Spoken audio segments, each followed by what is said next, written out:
à partir du moment où vous êtes au plus bas, vous ne pouvez plus que remonter. Donc j'ai envie de dire, attendez, ça va être de pire en pire, et au bout d'un moment, ça pourra que remonter. Limite, j'ai plus rien à perdre, enfin entre guillemets, tu vois. Donc, go se lancer, go prendre des risques. Bonjour à tous, Question, c'est le podcast lancé par Kipitch Création qui parle de cinéma et de comment on le fabrique. Aujourd'hui, c'est avec la scénariste et actrice Églantine Cheminade que j'ai discuté. Avec elle, nous parlerons des scénarios, des personnages, de la confiance en soi et des différents parcours professionnels. Bienvenue dans le 3e épisode de Question.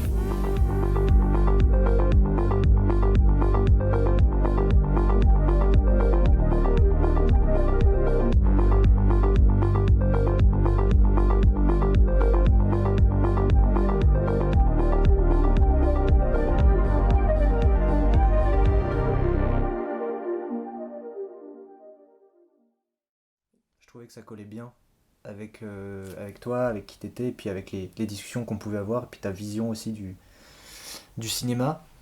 Parce que ta description, on peut la faire comme ça aussi. Tu es comédienne, à la fois au théâtre, au conservatoire d'art dramatique.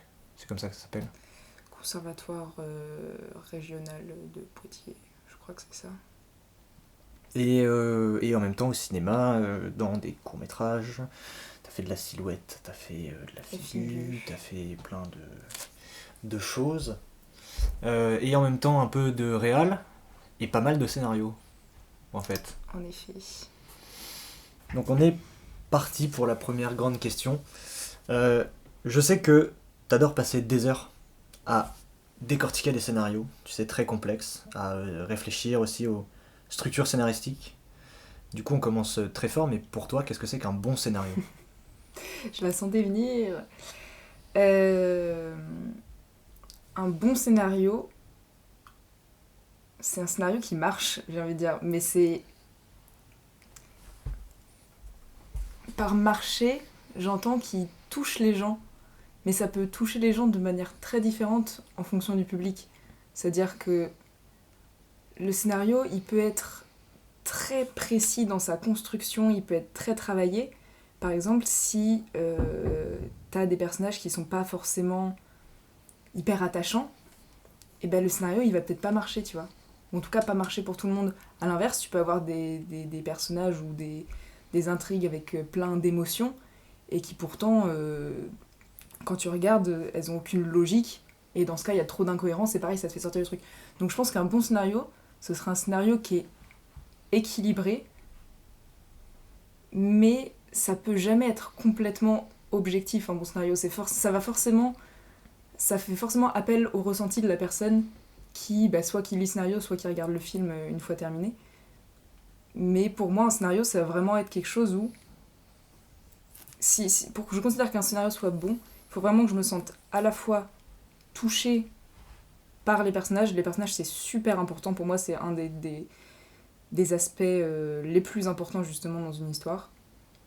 Et en même temps, que l'intrigue, que même les sous-intrigues, etc. qu'il peut y avoir, que tout ça soit cohérent et qu'on ne soit pas là à se dire « Ah, attends, mais il y a un truc qui va pas, et il a fait ça juste avant, c'est pas logique. » Enfin, tu vois. Mais est-ce que du coup tu penses que c'est une question de méthode ? C'est-à-dire qu'une fois que tu as la bonne formule, tu peux faire mouche à chaque fois et avoir des très bons scénarios. Non, bien sûr. Ça fait un peu question piège et tout, mais non, c'est pas seulement une question de méthode. Il y a... je sais plus dans quel bouquin de scénario j'ai lu ça, mais je trouvais que c'était bien formulé, du coup je l'ai retenu. C'était l'auteur qui disait qu'en fait, soit pour apprendre justement, enfin pour prétendre à faire un scénario qui est réussi, soit tu as une très bonne maîtrise, tout est réfléchi en fait si tu veux, et du coup tout est cohérent, soit tu vas à l'instinct, parce que ça peut marcher aussi, soit les deux. Je pense que les deux c'est pas mal, parce que l'instinct ça va vraiment apporter ce côté humain, tu vois, que tu peux insuffler dans tes personnages, etc. Alors que de réfléchir à ton intrigue, ça va t'empêcher d'avoir des incohérences, et surtout ça va apporter beaucoup de sous-texte. C'est-à-dire que si tu mets si toi t'as en tête des symboles, tu vois, tu dis bon bah moi pour moi telle chose ça représente tel autre truc, tu vois, et tu mets tout un réseau de symboles comme ça, je crois que c'est comme ça que ça s'appelle, un réseau de symboles. Et c'est ça aussi qui va enrichir ton scénario, parce que du coup, si pour toi, derrière chaque élément de ton scénario, c'est pas juste un truc qui a été mis là comme ça pour faire avancer l'intrigue, c'est vraiment quelque chose qui est porteur de sens, et bien si chaque élément que t'as mis dans ton scénario il est porteur de sens, même juste pour toi, et ben je pense que les gens qui vont lire ton histoire ou regarder le film à la fin, eux aussi vont pouvoir y trouver un sens, tu vois. Parce que alors cette émission date un peu, enfin elle n'est pas si ancienne que ça, mais c'est une émission sur Canal+ qui s'appelle Profession, présentée par Michel Denisot. Il reçoit en fait plusieurs personnes de certains métiers, et il y a un épisode qui s'appelle Profession scénariste. C'est une espèce de masterclass où les mecs parlent et échangent sur leur parcours. Et en gros, c'est que des scénaristes, hommes et femmes, qui sont quand même reconnus, primés pour la plupart, voire quasiment tous. Et en fait, ces gars-là, c'est pas qu'ils n'ont aucune méthode, c'est que les livres de scénario, pour eux, c'est un peu du pipeau, quoi. Ça ne fait pas tout et la méthode fait pas tout. Du coup, je me suis posé la question si une bonne histoire, pas forcément un bon scénario, mais une bonne histoire, est-ce que c'est une histoire maîtrisée ou est-ce que c'est une histoire puissante ? Je pense que une histoire puissante, elle est forcément maîtrisée, tu vois. Pas forcément, peut-être entièrement. Ça peut être une personne qui a vraiment juste livré tout son cœur dans son histoire. Mais pour pouvoir faire ça avec justesse, il faut que tu aies quand même une certaine maîtrise de ce que tu racontes, tu vois. Et alors après, il y a peut-être des gens super chanceux pour qui cette maîtrise-là, elle est un peu innée, tu vois, ou en tout cas leur façon de penser, elle correspond super bien à ça, et puis d'autres gens qui ont dû travailler un peu plus.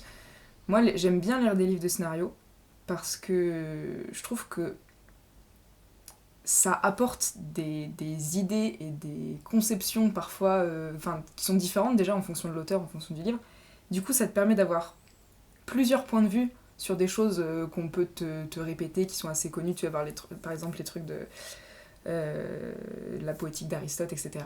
Les trois méthodes, les trois parties, tu vois, introduction, développement, conclusion, etc. Tous ces trucs-là qui sont toujours rabâchés. Et ben ça te donne des points de vue différents. Alors t'en as qui sont vraiment d'accord avec cette méthode, d'autres qui la détruisent entre guillemets complètement. Et donc voilà, ça te permet d'avoir plusieurs points de vue. Moi j'aime bien avoir plusieurs points de vue sur les choses, parce que ça nourrit la réflexion, même si je me décide pas forcément pour l'une ou l'autre si tu veux. Et en soi, je pense que il y a aucun bouquin où je me suis dit putain, ça c'est la méthode que je veux appliquer, tu vois. C'est vraiment juste, je pioche des idées comme ça. Et puis tu vois, il y a certaines phrases qui marquent, comme ce que je disais tout à l'heure, parce que voilà, je les trouve justes et je retiens en fait et je prends que ce qui moi m'intéresse. Et voilà, en fait, c'est une porte d'entrée vers le scénario, parce que ça prend exemple sur des films, enfin sur des scénarios de films que j'ai vus ou que j'ai pas vus, et du coup ça m'a donné envie de les voir. Et du coup, voilà, donc ça prend des exemples qui sont précis. Et puis après, lire des scénarios aussi à côté pour voir comment les autres font, ça peut aider, etc. Donc voilà, moi je grappille un petit peu partout comme ça, je glane, comme dirait Agnès Varda, un peu partout, des trucs qui me plaisent. Et tu parlais de ce réseau de symboles qui a du sens pour les gens qui écrivent. Je sais pas si tu t'es fait la réflexion, moi j'ai l'impression que ce réseau de symboles-là, il est de plus en plus présent au cinéma et dans les séries. C'est-à-dire que quand tu prends des films des années 50-60, il y avait moins ce côté où on poussait le spectateur à aller chercher en arrière-plan le chiffre qui a un sens en fait dans un bouquin, dans une continuité ou une phrase, un machin, puis ça fait référence à un autre film et ça t'annonce en fait la couleur, ça te donne des intentions qui peut-être apparaîtront que dans les 20-30 prochaines minutes de ce que tu regardes. Et comment tu prends ça, le fait qu'on ait de plus en plus dans les scénarios ce besoin de créer de l'easter egg? Je sais pas s'il y en a de plus en plus ou si c'est qu'on y fait de plus en plus attention. Ou en tout cas que c'est... Ouais, peut-être que ça se démocratise de plus en plus, je saurais pas dire parce que j'étais pas forcément dans la tête des gars dans les années 50, et puis peut-être qu'il y a des trucs que nous on voit plus aujourd'hui qui étaient évidents pour eux à l'époque ou pas, tu vois. Je pense que c'est un truc qui pouvait y avoir pas mal dans les bouquins, je pense aussi, tu vois, avant, et qui passe un petit peu au cinéma, parce que quand j'étais gamine, je lisais beaucoup, et c'était pas rare, tu vois, qu'on ait des éléments comme ça dans les livres où t'avais un truc et puis en fait ça revenait plus tard. Enfin, en fait moi c'est ce qui me faisait vraiment le plus kiffer dans les bouquins, puis des fois t'avais des auteurs ils faisaient référence à leurs autres bouquins dans un autre, enfin tu sais, ça c'était vraiment incroyable. Donc voilà, moi c'est des trucs que je kiffais, donc depuis petite j'aime bien voir ces trucs là, donc je saurais pas te dire si j'en vois plus maintenant qu'avant ou pas, mais je pense que je sais pas si ça vient plus avec les séries ou pas. Mais tu sais, les séries, c'est tellement... Enfin, il y en a beaucoup qui sont assez longues, tu vois. Et justement, pour avoir cette continuité-là, t'es obligé de reprendre des éléments qui sont passés avant pour expliquer des trucs plus tard. Enfin, je pense que du coup, c'est peut-être avec les séries que t'as des choses comme ça qui sont de plus en plus utilisées, ce qu'on appelle les tropes, tu vois, comme je sais pas, c'est le fusil de Tchekhov, je crois, le truc, l'élément qui est mis au début du film, de l'histoire, et puis il sera utilisé à la fin. Est-ce que c'est pas avec l'arrivée d'une grande firme comme Marvel, où on conçoit plus uniquement des scénarios pour des films, mais on conçoit des scénarios pour des univers. Ouais, donc en fait, quand on fait un film, on construit une pièce d'un gigantesque puzzle qui prendra sens si on est très malin et qu'on a tout anticipé dans 10 ans, sinon on le brode au fur et à mesure. Mais avec le Marvel, à mon avis, ils ont plutôt fait l'inverse. Ils ont plutôt brodé parce qu'ils savaient pas que ça allait marcher. C'est beaucoup plus... Comment dire... romanesque d'avoir prévu le truc 10 ans à l'avance, tu vois. Pour l'histoire, ça sonne tout de suite mieux et tout. Mais ça marche aussi de dispatcher un petit peu des éléments, tu vois, où tu te dis, ça pourra me servir plus tard. Tu vois, où t'as déjà des idées un petit peu sur ce truc-là, mais c'est pas forcément fixé. Ou alors, et moi c'est un truc que j'adore faire quand je m'invente des histoires, des trucs, ou même quand je regarde des séries, des films, ou que je lis des livres ou quoi, où je m'imagine quels éléments ils auraient pu reprendre en fait pour amener des trucs. Voilà. J'aime bien ça, chercher des éléments qu'on a pu mettre avant, tu vois, des idées qu'on a pu mettre avant et dire ah mais en fait ça on peut le réutiliser, tu vois, on peut le développer et tout. Mais du coup, je sais que toi tu cherches énormément. T'es pas la seule puisqu'il y a une explosion des chaînes d'analyse sur YouTube. On pourrait en citer 50. Mais est-ce que tu crois que ce réseau de symboles-là, est-ce que c'est important de le mettre au cas où, parce que tu peux toujours arriver à un moment où en fait les gens ne le voient pas et ne le comprennent pas. Et au-delà de ça, ça amène à une autre question, c'est qu'il y a des moments, est-ce qu'on n'a pas l'impression d'être un peu comme en cours de français au collège, où la prof nous demande de faire une giga-analyse d'un texte, et on se dit, mais le mec n'y a jamais pensé, le mec n'y a jamais pensé. Et en fait, au cinéma, nous, quand on écrit, on se dit, ah mais si, en fait, j'ai pensé à 500 détails cachés, et les gens le voient pas. Est-ce que c'est important de le mettre si les gens le voient pas ? Je pense que si toi, c'est important pour toi, faut le mettre, tu vois. Parce que la personne qui s'amuse le plus quand même avec tous ces symboles-là, tous ces trucs, c'est quand même l'auteur, tu vois. Parce que c'est lui qui se dit ah putain ouais je vais mettre ça et tout. Enfin tu vois, quand on a fait Overfolsom, on l'a fait ça aussi, de mettre des éléments en se disant putain nous ça nous fait kiffer et tout, on a envie de mettre des trucs là-dessus, peut-être que ça arrivera pas, hein, peut-être que ça arrivera. Mais voilà, je pense que la personne qui se fait kiffer en premier c'est l'auteur. Et puis après les gens, comme je disais tout à l'heure, si tu mets quelque chose qui a du sens, qui est porteur de sens, la personne qui te lit, elle va pas forcément y voir le même sens, mais je pense qu'elle va comprendre qu'il y a quelque chose. Et les plus grands auteurs, tout art confondu, que ce soit auteur de romans, auteur de scénario, auteur de théâtre, tout ce que tu veux, je pense que c'est justement ceux qui mettent beaucoup de sens dans leurs histoires. C'est pas, tu vas pas écrire un truc au pif, et puis les gens 40 ans plus tard vont se dire « Oh, c'est un génie, il voulait dire ça, tout ça, tout ça. » Non, c'est parce que vraiment t'as mis des trucs dans ce que t'as écrit, que plus tard, et même pendant des dizaines d'années, voire des centaines d'années plus tard, les gens ils voient encore plein de choses, tu vois. Et justement, t'as des choses qui restent super actuelles comme ça, parce que justement, ce qu'ils ont insufflé dans leurs histoires, ça parle à tout le monde, mais pas de la même manière. Et ça peut parler autant à des gens il y a 200 ans qu'à des gens aujourd'hui ou dans le futur, quoi. Deuxième question ? Ouais. Je sais beaucoup de choses sur ça. Je sais que généralement dans les séries, ce que t'aimes aussi particulièrement, c'est les personnages secondaires. Ouais. Qui te parlent peut-être même plus que les principaux par moment. Et du coup, je voulais qu'on aborde avec toi une question qui était je trouvais importante, mais est-ce qu'on doit donner la même importance à tous nos personnages ? On doit accorder de l'importance à tous les personnages. La même importance, pas forcément, parce que tu racontes pas l'histoire de tous tes personnages, à moins que tu fasses un truc choral, tu vois. Tu racontes pas l'histoire de tous tes personnages, donc il y en a forcément qui doivent être plus développés que d'autres, c'est normal. T'as plus d'éléments, puis même il y a des personnages où je pense où l'auteur peut-être se sent un peu plus proche d'eux, tu vois, ou a l'impression de les connaître un peu mieux. Mais tu dois accorder de l'importance à tous tes personnages. Mais c'est sûr que tu peux pas accorder la même importance à tous. Moi j'adore les personnages secondaires parce que je trouve que... Tu m'avais dit une fois, ils sont souvent très touchants. Ouais, ils sont souvent très touchants parce qu'en fait, j'ai l'impression que le personnage secondaire, des fois, il sert un peu à l'auteur à mettre ce qu'il avait envie de mettre, mais qu'il n'osait pas mettre à son personnage principal, tu vois.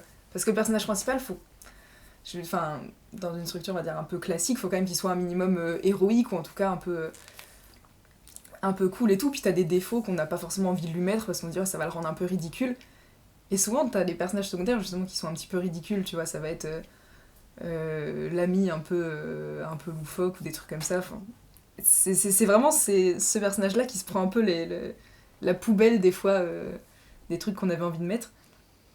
Et c'est ça, en fait, qui les rend touchants, parce que, au final, ils sont vachement plus humains, avec plus de défauts. Donc c'est pour ça que j'adore les personnages secondaires. C'est vraiment, je trouve que c'est ceux où je saurais pas comment l'exprimer. Parce que du coup, un personnage secondaire, il existe et il te touche uniquement parce que tu le mets en comparaison avec le principal.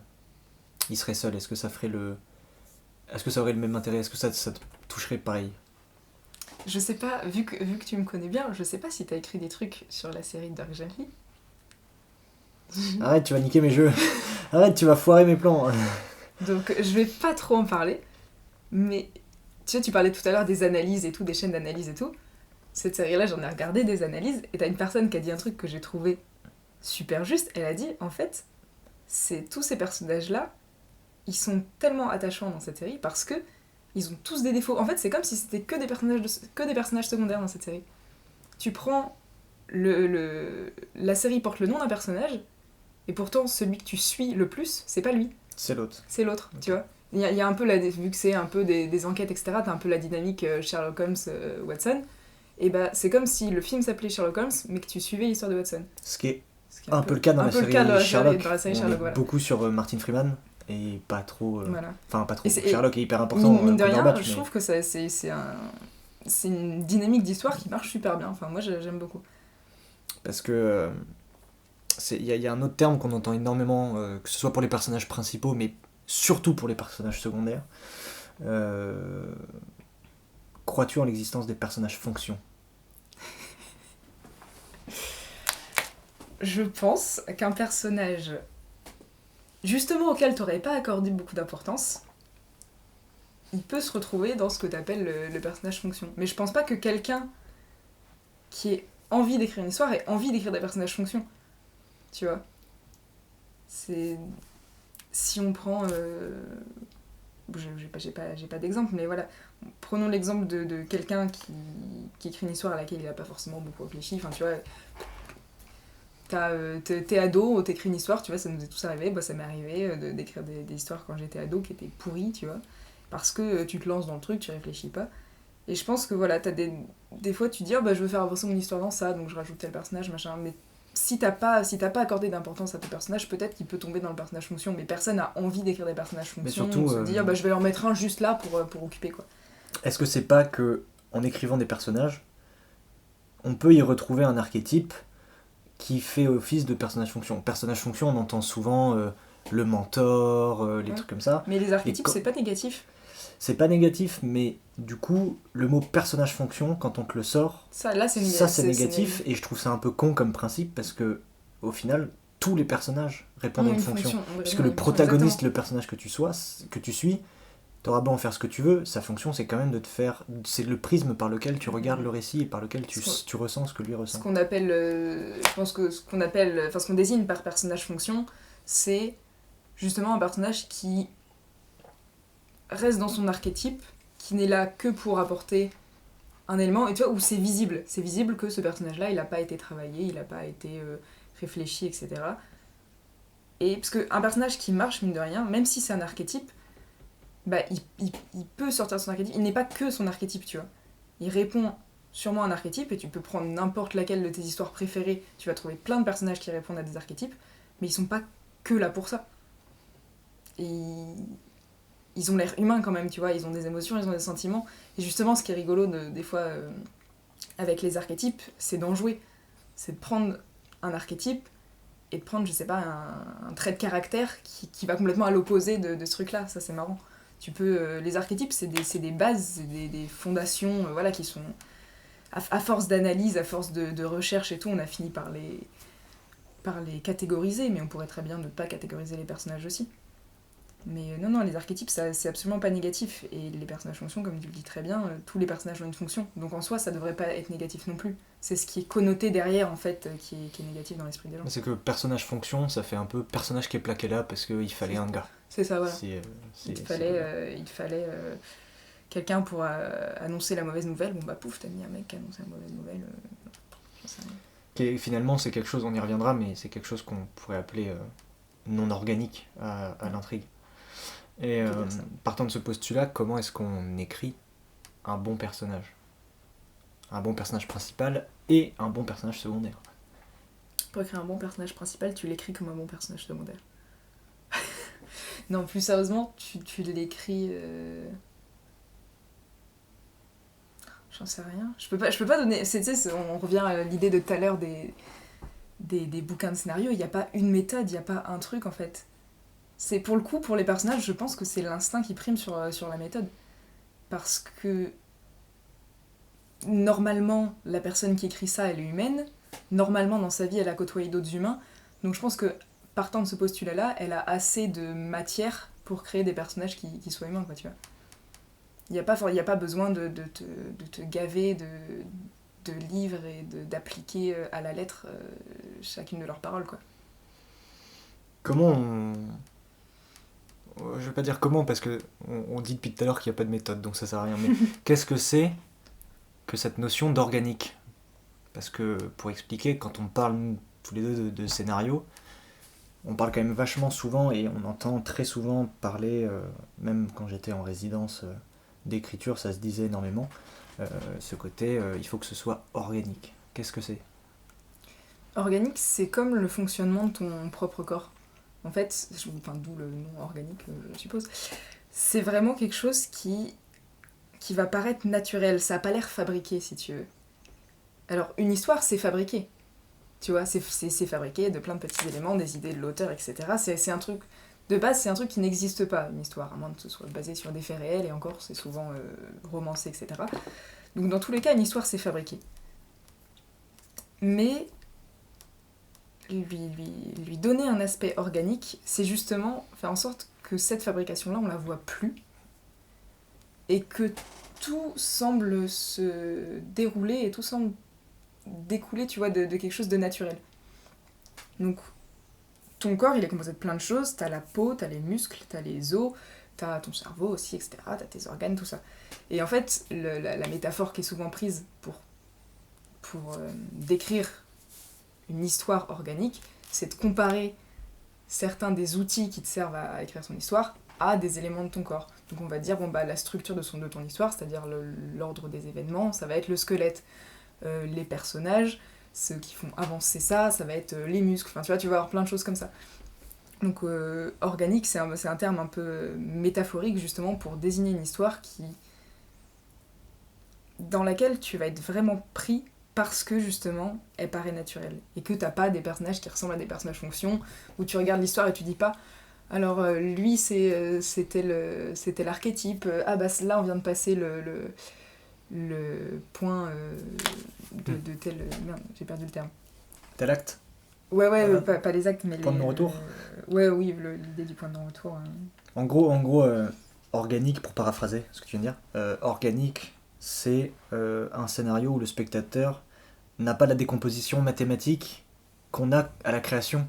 Ce côté acte 1, protagoniste, antagoniste, élément déclencheur, nous basculons dans l'acte 2. Acte 2, péripétie, point de non-retour, tout est perdu. Nous arrivons au climax. Climax, c'est le moment le plus haut. Hop, on bascule dans l'acte 3. Retour à la normale, mais avec un nouveau changement. Ça c'est le truc classique. Après, t'as plein d'histoires qui suivent pas du tout ce schéma-là, mais c'est vrai que tu peux le retrouver dans beaucoup de choses adaptées à la sauce de chaque auteur. Mais voilà, ça c'est ce que tu fais au collège quand tu décortiques, justement, on en parlait tout à l'heure. Mais ouais, organique, c'est un peu ça. Bah d'ailleurs, juste je fais une parenthèse 30 secondes sur la méthode de Dan Harmon, qui est une méthode, tu sais, cyclique, qui est en... Le cercle. Combien de points, je sais plus. 6 points 8 points, je crois. Et c'est hyper intéressant parce que cette méthode cyclique de scénarisation, tu peux l'utiliser. Lui, il l'adapte pour le film en entier, ou la série en entière. Puis tu peux l'adapter par épisode, par acte, par scène. Tu peux vraiment la dupliquer dans tout ce que tu fais. Et très bonne méthode à renseigner s'il y a des gens qui sont intéressés par la méthode de Dan Harmon, c'est le créateur de Rick et Morty, et il est très bon. Il y en a plein des méthodes comme ça, puis c'est souvent découpé par cercle et tout. Tu peux, à chaque fois, donc tu as 6, 8, 12, c'est souvent. Puis encore une fois, c'est pas une règle immuable, mais c'est intéressant. C'est des pistes. C'est ça. En fait, c'est plus des pistes d'analyse d'un scénario que des pistes de construction en soi. Parce que quand tu construis ton scénario, c'est un peu compliqué de voir de dire ah bah là je vais faire ma première part de mon gâteau de 8 parts, là je vais faire ma deuxième part, etc. Non, c'est une fois que t'as écrit ton truc, tu peux regarder le cercle et te dire ah putain oui c'est vrai que ça marche, je retrouve ces étapes. Voilà, souvent ça peut rassurer, on se dit ah putain ouais c'est bien et tout, ça rentre dans le truc, machin. Mais ça t'a jamais gâché un moment de connaître tout ça? Non. De se dire, tu regardes un film et puis tu dis ah bah là il va se passer ça, yes, bingo, trop bien. Parce qu'en fait t'en as décortiqué 1000 et que ça devient facile. Non, justement, et c'est pour ça que je parlais tout à l'heure de scénario qui marche, ou c'est un scénario qui te touche. Tu vois, c'est parce que même si, parce que c'est vrai maintenant quand je regarde des trucs à la télé avec mes parents, je suis le genre de personne que tout le monde déteste parce que j'adore commenter. Quand je suis avec quelqu'un, j'adore commenter ce que je regarde. Et du coup, quand je suis avec mes parents, j'adore faire des réflexions sarcastiques et commenter les trucs et dire alors là, ça va être tel point du scénario, machin. J'aime trop faire des réflexions comme ça, je veux vraiment les saouler.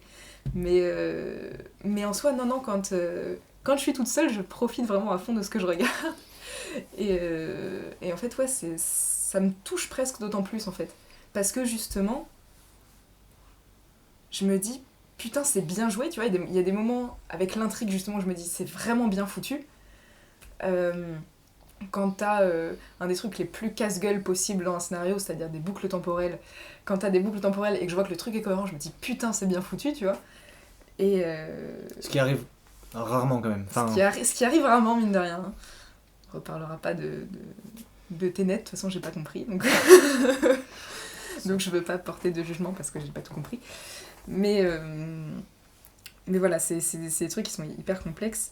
Donc, quand tu vois que c'est réussi, au final, t'en profites presque plus. Parce que tu sais toute la complexité qu'il y a derrière. Et pareil pour un personnage, quand tu vois qu'un personnage te touche à ce point, tu te dis putain, mais c'est bien joué, quoi. Parce que réussir à faire un personnage aussi puissant, ben mine de rien, c'est pas facile. Donc voilà, non, je pense qu'au contraire, quand tu connais ces méthodes-là, ça ne gâche absolument rien. T'en profites presque plus. Ouais, puis Tenet, moi je l'ai compris, mais ça va pas. Je trouve que ça n'a pas d'intérêt, contrairement à un Premier Contact par exemple, où t'as un sens, c'est presque méta en fait ce qu'il met dedans. Extrêmement méta. Tenet, en fait il a filmé, après il a dit au montage, bon les gars on va tout inverser parce que ce sera plus facile comme ça. Les gens ils comprendront rien et tout, et moi je vais passer pour un génie. Et je vais mettre un paradoxe temporel. Voilà. Et pour l'expliquer, je vais dire qu'il n'y a pas d'explication. Voilà, parce que et en plus c'est verbalisé par les personnages, ça c'est terrible. Mais bon, si on fait un aparté sur Tenet, on va vraiment faire un podcast de 6 heures. Donc on va pas expliquer pourquoi c'est pas très bien. Une notion qui revient en fait très souvent quand on parle, c'est celui de l'équilibre. Ouais. L'équilibre des personnages. Alors moi l'équilibre c'est une notion qui me parle, mais avec toi on va aborder surtout l'équilibre précisément pour les personnages. Parce que y a un truc qu'on constate de plus en plus, c'est que le héros manichéen, ça existe plus, et le méchant manichéen, ça existe plus non plus. Je sais même pas, est-ce que ça a déjà existé un jour Blanche-Neige. Bah oui, mais Disney, même chez Disney, aujourd'hui, ça n'existe plus. Si tu prends la Reine des Neiges, la Reine des Neiges... au début, c'est un peu une connasse quand même. Enfin, elle est un peu égoïste quoi. Elle fait du mal. C'est des personnages qui ont des défauts, qui sont humains encore une fois. Et en plus, si tu prends une analyse qui fait que l'antagoniste, c'est celui qui est le sujet de l'acte 2. Donc ça, c'est ce qu'on m'avait dit en résidence à Talencourt. C'est vraiment très très résumé, mais globalement, c'est un peu ça. Ça fait que l'antagoniste de la Reine des Neiges, c'est la Reine des Neiges. C'est la Reine des Neiges. Donc, qu'est-ce que cela, ça traduit sur notre société et notre rapport à l'art et au personnage, en fait, de ne plus avoir, en gros, de prince charmant et de méchant sorcier. Gentil, en gros, pour paraphraser, on va dire ça comme ça.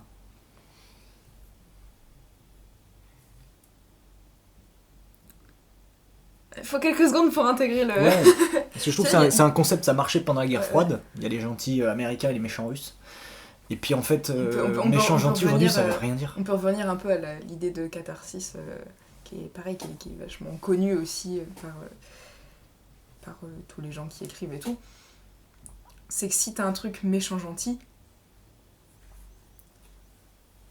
justement, tu l'as dit, ça marche très bien dans des contextes de guerre, parce que justement, tu te dis, ah putain, les méchants ennemis, nous c'est les gentils. Enfin, tu vois, t'as quand même un contexte qui prête à s'identifier plus facilement à ce truc manichéen. Puis de toute façon, mine de rien, quand t'es à la guerre, c'est un peu ça. Hein. De toute façon, c'est soit toi, soit l'ennemi qui crève. Donc il y a un moment où c'est très manichéen comme choix. Donc je pense que c'est pour ça que ça se retrouve, et ça peut se ressentir dans les histoires écrites à l'époque.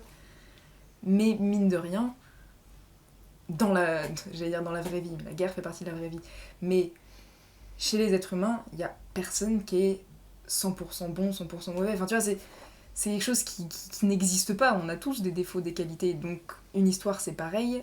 Les personnages d'une histoire, c'est pareil. Donc, le truc manichéen, à part justement pour le côté un peu cathartique que ça peut avoir, mais au final, je pense que tu t'en lasses très vite. C'est pour ça qu'il y a besoin d'évoluer aussi, et le principe de l'anti-héros, il marche vachement bien aujourd'hui. T'as des séries comme Breaking Bad et tout qui marchent super bien avec des personnages comme ça qui sont pas du tout des gentils, quoi.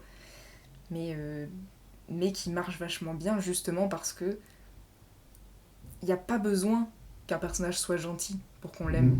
Il y a pas besoin qu'un personnage soit parfait, soit forcément hyper héroïque, hyper courageux. Tout ça, c'est des trucs... À la limite, c'est des valeurs auxquelles on peut aspirer, tu vois. Justement, chez un personnage qui est très héroïque et dans une histoire très manichéenne, c'est justement quelque chose auquel on peut aspirer. On se dit, bon bah voilà, les défauts du méchant, c'est les trucs qu'on veut pas. Les qualités du gentil, c'est les trucs qui peuvent nous servir de modèle. Mais je pense que ce que tu retires de ces différents types d'histoires, soit avec un héros très héroïque, soit avec un anti-héros, c'est pas du tout la même chose. Avec un mec super héroïque, c'est ça, tu peux t'en servir de modèle, ça peut te servir de mine de rien, de fil conducteur un peu. Tu dis putain, j'aimerais bien être aussi courageux et tout machin. Alors qu'avec un anti-héros, t'aspires pas du tout à être comme lui, juste t'as envie de voir ce qui lui arrive, tu te sens plus proche de lui parce que justement il te ressemble un petit peu plus, mine de rien. Donc c'est vraiment le but est pas du tout le même. Parce que tu sais, y a un discours qui revient souvent, c'est que tout est de plus en plus violent, que la violence est de plus en plus présente, que le cinéma aussi est de plus en plus graphique, etc. Mais en fait, j'ai l'impression que c'est juste qu'on est passé de deux entités très opposées, à savoir le bien absolu et le mal absolu, à quelque chose, une espèce de frontière, une ligne entre les deux, et où les personnages s'en rapprochent de plus en plus, et du coup, c'est juste que les méchants sont un peu moins méchants, les gentils sont un peu moins gentils, et on va de plus en plus vers des fins de films ou de séries qui sont, tu sais, ce qu'ils appellent le bittersweet, quoi, le côté doux amer. T'as gagné, t'es content, mais soit t'as perdu des choses sur le chemin, soit toi t'es plus vraiment le même.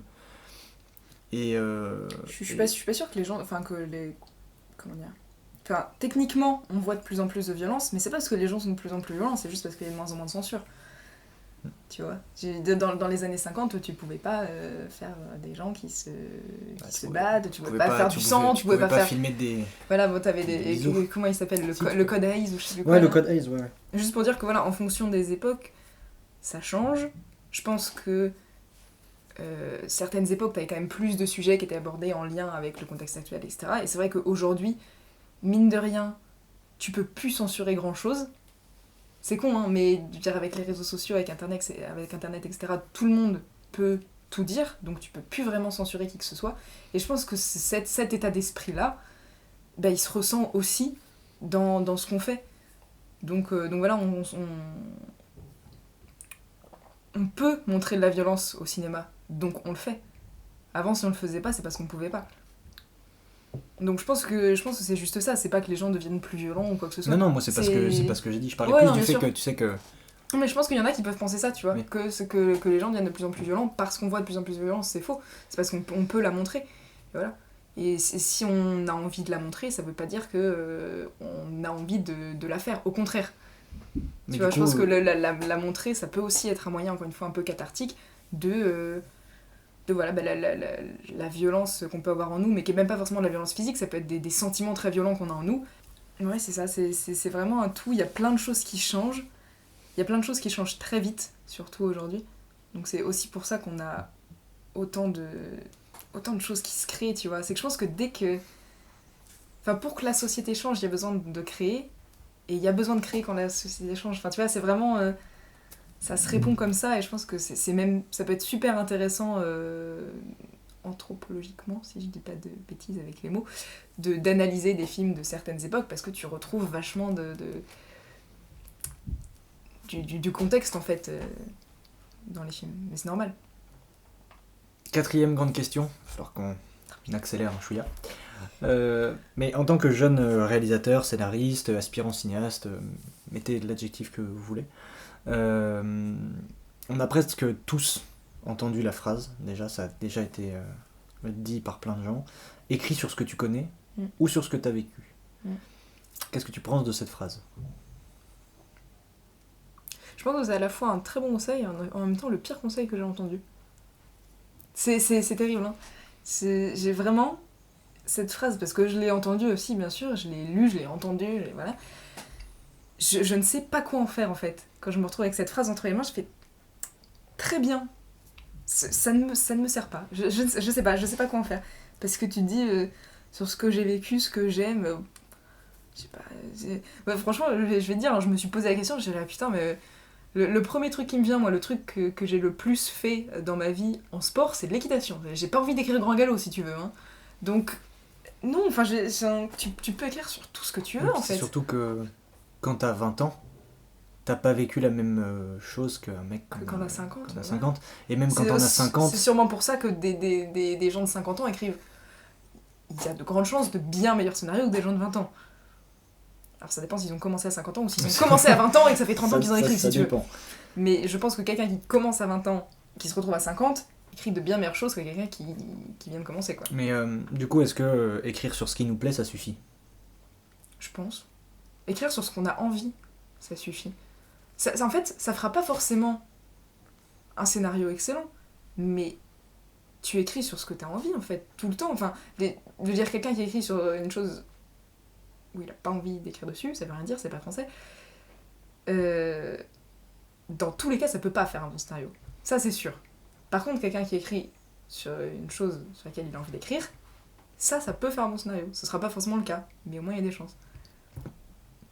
Parce que je me dis, au final, quand on te dit écris sur ce que tu connais ou sur ce que tu as vécu, on omet complètement la partie écris sur ce que tu ressens ou sur ce qui t'anime intérieurement. Puis on met un peu la partie imagination, qui est quand même vachement importante dans l'écriture quand même. Et je me dis t'as 20 ans, t'as vécu une séparation difficile, tu vas écrire un film sur un couple avec un enfant, tu vois, une histoire de divorce, un truc, mais en fait tu l'as pas forcément connu, mais le fond de ce que toi tu veux mettre dedans, c'est l'amour, la tristesse, le pardon, ce genre de trucs. C'est exactement ça, c'est les sentiments qui guident tout ce que tu fais.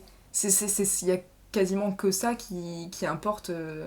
Ouais, non, ce serait un peu réducteur, je vais dire, il y a quasiment que ça qui importe dans le scénario, mais presque en fait.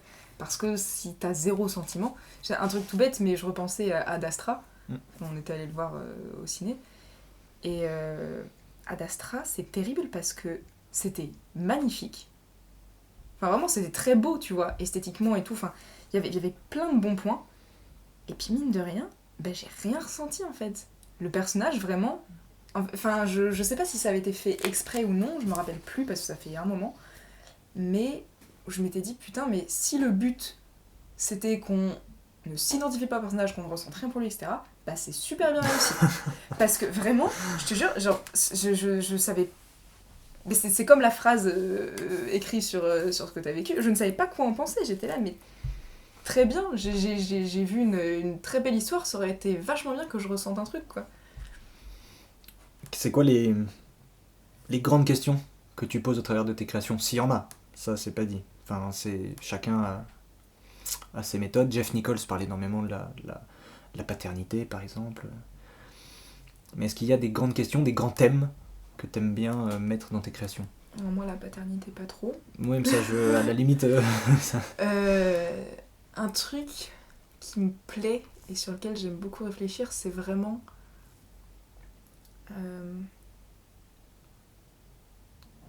comment dire, tu sais, quand tu t'entoures de gens, ça arrive souvent, un personnage qui commence seul et puis à la fin, tu vois, il a trouvé des gens qui l'apprécient, etc. Je saurais pas trop le formuler encore, faudrait que j'y réfléchisse un petit peu plus sur comment on pourrait formuler cette question-là, mais vraiment sur ça, sur l'importance d'être bien entouré, l'importance que peuvent avoir les relations amicales, etc. Enfin, les liens, en fait. Je l'ai déjà dit au début, j'adore les personnages et j'adore aussi les relations entre les personnages, tu vois. Vraiment, c'est des trucs qui peuvent me faire chialer, c'est terrible. Et après, mais il y a plein de questions qui sont super intéressantes. T'as toutes les questions de morale sur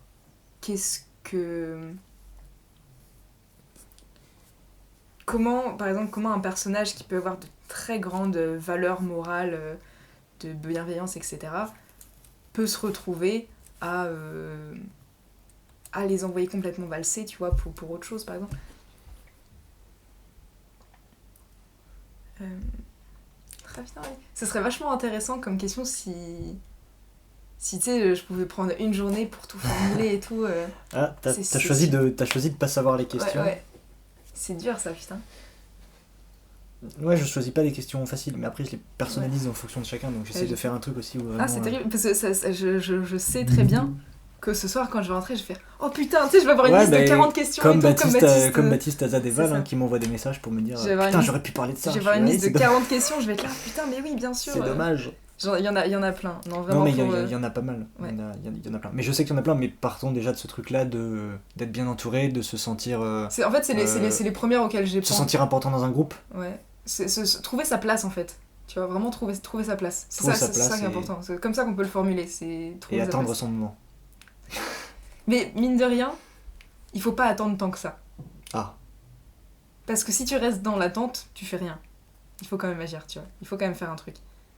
Et ça, c'est quelque chose où ça résonne très personnellement, tu vois. Où des fois, je me retrouve bloquée, tu sais, parce que tu penses trop, tu réfléchis trop, tu fais des trucs. À un moment, il faut faire quelque chose, il faut se lancer. Tant pis, tu prends des risques. C'est important aussi. On passe à un petit jeu ? Ouais, on passe au jeu. Et puis, limite, si je trouve d'autres questions après, j'y repense. Je dis, c'est les premiers trucs que j'ai pensé, mais il y en a d'autres qui sont plus importants. Je suis en train de voir l'heure qui défile sur ma droite, les questions en face de moi. Et je me dis, waouh ! Le jeu, le même pour tous les invités. Le que penses-tu d'eux ? Je te donne 2 heures. Ouais. Normalement, je sais qu'il y a une petite résonance en toi quand je te l'ai dit.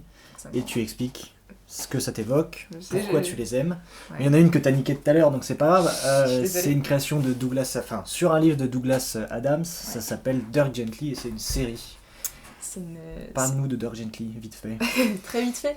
C'est pas très résumable, Dirk Gently, mais c'est une série absurde. Absurde dans le sens où rien n'a de sens, justement, ce qui est la définition de l'absurde, mais en même temps, tout en a. Et c'est ça qui est incroyable, et très très fort. Et j'ai du coup lu les bouquins aussi qui sont dans le même esprit. Après, la série, la série américaine, parce qu'il y a aussi une version anglaise de ça, la série américaine est très bien faite. On ne parlera pas du showrunner, mais ça, c'est un autre débat. Mais par contre, la série est incroyable. Et ouais, c'est ça. Je pense que c'est la seule manière de le résumer. Rien n'a de sens, mais tout en a. Parce que c'est quelque chose donc qui part complètement... qui repousse complètement la limite de l'imaginaire. Hein. Tu pars t'as des mondes parallèles, t'as des voyages dans le temps, t'as des trucs... Et pourtant, tu te dis, j'y crois. Ça repousse complètement la suspension consentie de l'incrédulité. Je crois que c'est ça le terme aussi. Putain, je perds tout mon vocabulaire en ce moment. Mais tu acceptes tout. C'est-à-dire que ça commence... je sais même plus comment ça commence. Ça commence... Par un carnage. Par un carnage. Ouais. Et la seule chose que tu vois sur cette scène de carnage, c'est un chaton. Voilà. Ça annonce la couleur déjà. Ça annonce la couleur. Mais est-ce qu'on peut, si jamais vous connaissez pas d'Urgently et que vous voulez savoir comment, dans une seule et même histoire, on peut réunir un requin électrique, un chaton, une armure du Moyen-Âge, un chien, des voyages dans le temps, enfin tout un tas de trucs deux enquêteurs et une maladie imaginaire. Voilà, et des punks dans un van. Putain, des punks. Qui brisent des trucs. Qui brisent des trucs. Et bah faut regarder Urgently parce qu'il y aura toutes les réponses. Et ça c'est que la saison 1. Voilà, donc... Je vais pas faire de pub, mais... Et le deuxième, c'est un film de Denis Villeneuve. Je savais, très bien. Qui s'appelle Premier Contact. Arrival. Parle-nous de Arrival. Eh bien, c'est le meilleur, pour moi, pour l'instant, scénario que je connaisse. Enfin, c'est vraiment le film avec le scénario qui, pour moi, est le plus... C'est comme un diamant, il est poli. C'est pas poli, genre bien élevé, mais il est parfait. Enfin, tu vois, c'est vraiment comme un diamant poli. C'est-à-dire que il y a rien d'extrêmement complexe. C'est un peu l'opposé d'Urgently. D'Urgently, ça part dans tous les sens. Arrival, c'est très sérieux, c'est vraiment pas complexe, mais c'est... Pour le coup, on parlait de maîtrise tout à l'heure, pour moi c'est maîtrisé du début à la fin. On parlait aussi de boucle temporelle, on revient là-dessus, parce que mine de rien, c'est aussi un peu le... Enfin en tout cas, il y a un peu un lien avec ça. En tout cas, les boucles... C'est une espèce de boucle méta-cinéma, quoi. Enfin, ouais, voilà, c'est une boucle au niveau du montage. C'est pas une boucle temporelle, parce qu'il n'y a pas d'histoire de voyage dans le temps, mais c'est une boucle. Voilà, sans en dire plus. Pour ceux qui n'auraient éventuellement pas vu le film. Et j'en avais parlé un petit peu. On avait un devoir à rendre où il fallait qu'on décrive, qu'on fasse une liste de nos films préférés. Et je m'étais amusée à décrire un petit peu pourquoi. Donc j'avais mis Arrival en premier. Et parce que c'est ça, le scénario est maîtrisé. Il y a. Et ça réfléchit beaucoup sur le cinéma. Il y a vraiment une métaphore très jolie derrière sur le langage du cinéma, etc. Qui peut être vraiment très sympa. Si on regarde des vidéos d'analyse et tout, il y a des théories comme ça qui sont vraiment très chouettes. Et puis même le rapport à la salle de cinéma, même jusque dans les décors. Ouais. Ça, je revois la vidéo de, je crois que c'est Durandal qui a fait une putain de vidéo sur Premier Contact. Il faut foncer la voir parce que c'est... Après avoir vu le film. Après, oui. Sinon, ça a très peu d'intérêt. Mais... Parce qu'en fait, il y a plein de choses qui sont créables dans ce film. Et du coup, j'arrive pas à ranger mes idées et à trouver comment le formuler. Juste d'en parler, je suis là, je me replonge dans le truc et tout. Mais voilà, on parlait des réseaux de symboles. Il y a énormément, du coup, de réseaux de symboles. Ça parle de la famille, ça parle de... Mine de rien, ça parle un petit peu de s'entourer des gens quand même. En fait, ça parle d'un choix. Ça parle de plein de choses. il y a ça aussi, tu me demandais tout à l'heure les questions et tout. De manière extrêmement globale, la question du choix, tu vois, que ce soit un dilemme, que ce soit un choix que tu regrettes plus tard ou pas, c'est vraiment un truc que j'aime beaucoup. Quand les personnages comme ça doivent choisir quelque chose, et forcément un choix ça a des conséquences, tu vois. Et j'aime bien explorer ça sous toute forme que ça puisse prendre, et du coup, Premier Contact, il y a de ça dedans. Donc voilà, pareil, je repenserai plus tard à plein de choses que j'aurais dû dire sur ce film, mais là comme ça, j'ai du mal à exprimer pourquoi exactement ça m'a plu autant, mais encore une fois, parce que ça m'a touchée. Et mine de rien, les sentiments, tu peux pas trop les expliquer, donc voilà. Fin du petit Que penses-tu d'eux, on arrive à la grande question numéro 6. Question assez perso. Du coup, tu auras le droit de me dire si on l'enlève ou pas. Parce que c'est très important pour moi, j'aimerais qu'on revienne sur une phrase que tu m'as dit un jour. Il y a une personne qui t'a dit une chose, une personne qui travaillait dans le cinéma, et je précise que cette personne était une femme, parce que c'est important pour la suite.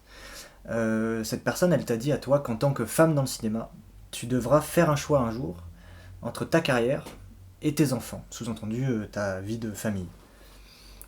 Qu'est-ce que ça traduit sur la place des femmes dans le monde du cinéma, et sur les vieilles mentalités qui persistent. Parce qu'il y a aussi des statistiques, alors qui datent de 2018, que je mettrai en description, qui montrent qu'en fait, dans le cinéma, il y a plutôt une bonne parité, même au niveau des cadres, etc. C'est quand même, il y a même plus de femmes cadres, je crois, parce qu'on a plus de techos, en gros, qui sont des mecs. Je mettrai les stats en description. Malgré du coup de ces statistiques-là, qu'est-ce que ça traduit sur les mentalités dans le monde du cinéma ? Qu'une femme puisse tenir ce genre de propos à la nouvelle génération. Je pense que...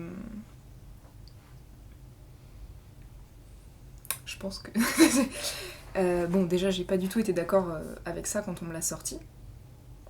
Sauf que mine de rien, j'ai jamais eu d'enfant, donc j'ai jamais été confrontée à la réalité aussi. Parce qu'en fait, des fois, et ça c'est malheureux, mais c'est la vie, des fois t'as plein de valeurs, et puis le jour où t'es confrontée à la situation, ben mine de rien, tu te rends compte que tout ce que tu croyais, etc., ben en fait, t'as pas le choix, quoi, enfin, tu vois, c'est comme ça.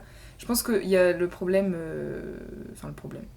Un des problèmes éventuellement qu'on peut voir là-dedans, c'est le fait que la famille, les enfants, etc., c'est la responsabilité uniquement de la maman. C'est-à-dire que la maman, elle porte pendant 9 mois, certes, il y a un moment où il faut arrêter de travailler parce que c'est physiquement pas possible. Ça veut pas dire que tu travailles pas, c'est pas parce que tu travailles pas pendant quelques mois que toute ta vie, enfin toute ta carrière doit s'arrêter pour t'occuper de ta famille. Déjà, ça c'est un truc qui malheureusement est encore un peu ancré dans nos têtes, alors que pourtant, bah, ça devrait pas, c'est que les enfants, c'est globalement le rôle de la maman. C'est pas le cas, enfin, le papa a le droit et doit être aussi impliqué que l'autre parent, enfin, c'est normal. Donc déjà, il y a ça. Donc la question, parce que je pense que ça peut faire partie des discriminations à l'embauche, tu sais, quand t'es une femme qui arrive vers les 30-35 ans et qui a pas encore d'enfant, on se dit, ah putain, bientôt elle aura un congé maternité, etc. Après, alors, dans le cinéma, justement, dans le cinéma pas pas je trop, voudrais qu'on mais parle tu vois, précisément ouais, du cinéma. J'ai commencé à digresser un peu, faire... Parce que sinon, si on se fait tous les corps de métier, c'est très long. C'est sûr. Mais ce serait très intéressant de partir là-dessus, mais c'est vrai que du je coup, voudrais qu'on voilà, reste sur le cinéma. Je pense que déjà, ça traduit ce problème-là, donc qu'on impose cette responsabilité que à la mère. Mais en plus de ça, dans le cinéma, en fait, tu dis, il y a beaucoup plus de femmes sur des... Enfin, il y a en tout cas autant de femmes que d'hommes sur des postes à responsabilité. Je mettrai les stats dans la description parce que c'était intéressant et tu te rends compte que en fait, c'est vraiment pas mal par rapport à d'autres milieux, c'est vraiment pas mal. Et ça donc, c'est chouette, du coup je suis contente de l'entendre. Je me suis posé la question, en fait on dit il faut donner leur place aux femmes dans ces milieux-là. Et en fait, donc avec les stats, tu te rends compte qu'elles l'ont, la place. En fait, donc ce qui est pas plus intéressant, ce qu'elles ont pas, c'est peut-être la célébrité, tu vois. Voilà, c'est ça, c'est de le mettre en avant. En fait, il suffit juste d'ouvrir le volet. C'est-à-dire que ce qu'il y a dans la maison, c'est déjà là. Il faut ouvrir le volet pour que tout le monde puisse le voir. C'est ça. En fait, les femmes, elles ont leur place, elles ont les compétences, etc. Mais comme tu dis, on les met pas forcément en avant. Et c'est très simple quand tu regardes, tu vois, les grands réalisateurs de l'année, machin, bah, tu vas voir 2 femmes pour 20 hommes, tu vois, j'en sais rien. Moi, j'ai pas les statistiques sous les yeux. Mais voilà, en tout cas, il y a une très grosse majorité de mecs qui sont vraiment célèbres dans le milieu, que ce soit plutôt pour la réalisation, etc. Tu vois, parce que pour les acteurs, forcément, c'est beaucoup plus égal, normal.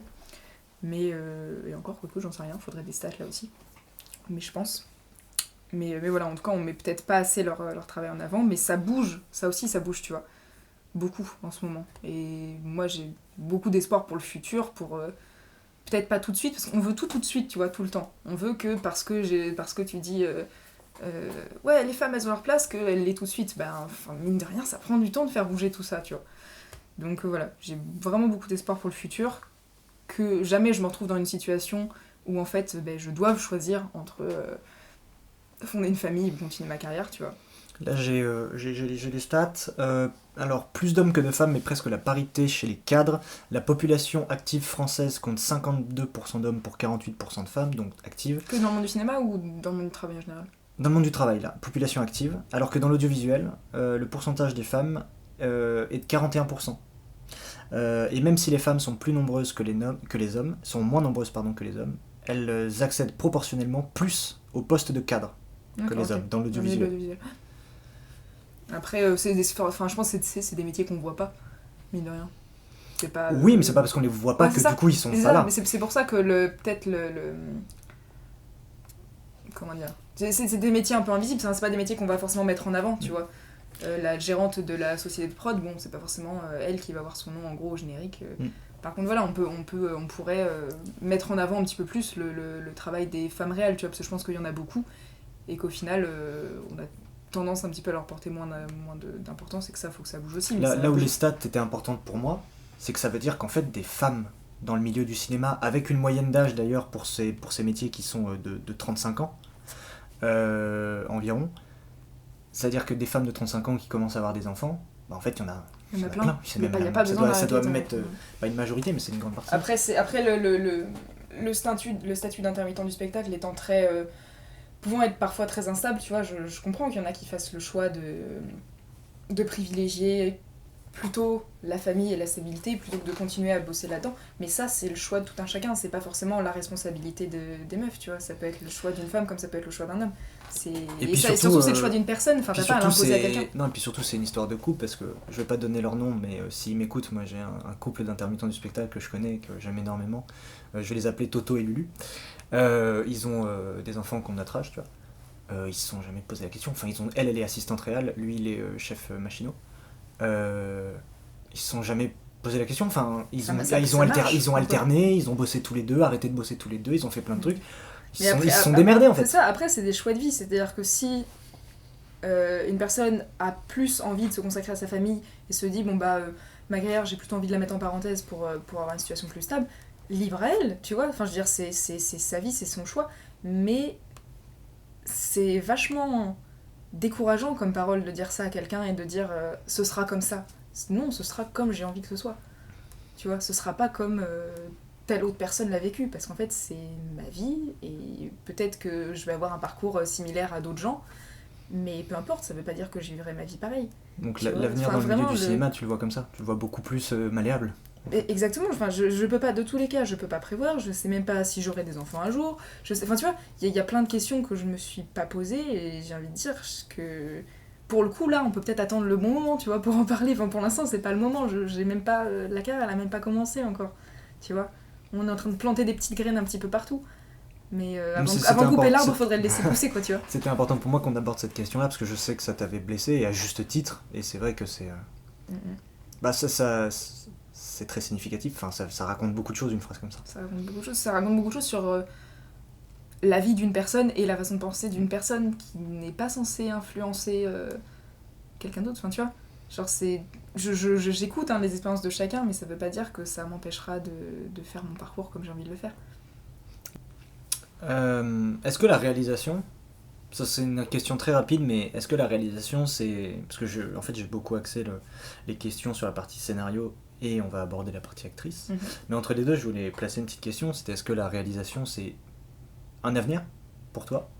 Ou est-ce que c'est plutôt une espèce de kiff que tu te gardes de temps en temps sous la coude, tu vois, entre plusieurs rôles, entre plusieurs scénarios, tu te dis allez ça celui-là c'est vraiment moi, c'est vraiment, faut que je le fasse. Comment tu conçois la réalisation ? Plutôt la deuxième option. Ouais, comme un kiff. Ouais, parce que c'est jamais un truc où je me suis dit, en fait si tu veux, tu sais, hier on parlait juste un peu du déclic, comment t'as choisi de bosser là-dedans et tout, qu'est-ce qui t'a donné envie. Et j'ai pensé à une réponse, du coup je vais me poser moi-même la question, qui est qu'en fait, tu sais quand t'es gamin t'as plein de rêves. Tu te dis ah putain plus tard je serai ça, plus tard je serai ça, plus tard je serai astronaute.